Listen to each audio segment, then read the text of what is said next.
J'ai rarement vu un film d'action qui se traîne autant que ce Final Reckoning. L'autre gros problème du film, c'est son manque total ou quasiment d'humour. Les précédents opus arrivaient parfois à faire un bon équilibre entre l'action, l'humour, le romantisme, les cascades. Là, franchement, on est vraiment dans le côté hyper dramatique. Bah oui, le sort de l'humanité est en jeu, mais c'est pas une raison pour être aussi sinistre. On se demande toujours que va faire Tom Cruise dans le film, à quoi va-t-il s'accrocher, se suspendre, d'où va-t-il tomber. Là, il saute d'un sous-marin en marche, il fait le cochon pendu sur un biplan rouge dans le ciel de l'Afrique du Sud. Évidemment, il se passe des trucs.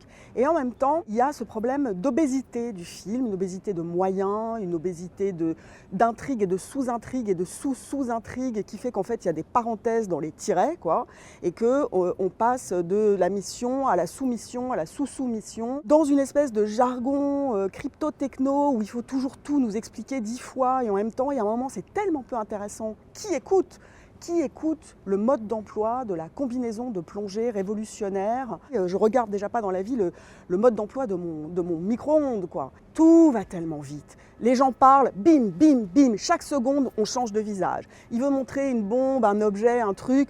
Allez, au-delà de 4 secondes, tu sens que le mec, il a un train à prendre, quoi. C'est pas possible, on ne peut pas regarder plus longtemps. C'est d'autant plus paradoxal que le film semble toujours courir après le temps qui lui manque. Or, le temps, il en a de trop, en fait. C'est-à-dire que le film est vraiment... C'est ce paradoxe d'un film qui cavale, et qui nous plonge dans un profond ennui. C'est quand même fou. C'est déconcertant de tomber aussi bas dans cette saga, alors que voilà, on sait qu'il y a eu des hauts et des bas dans Mission Impossible, mais même Christopher McQuarrie arrivait vraiment parfois à faire des choses très très réussies.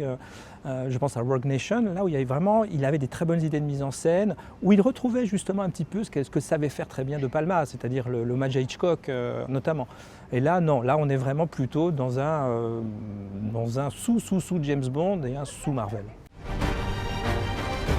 That's the pattern, isn't it?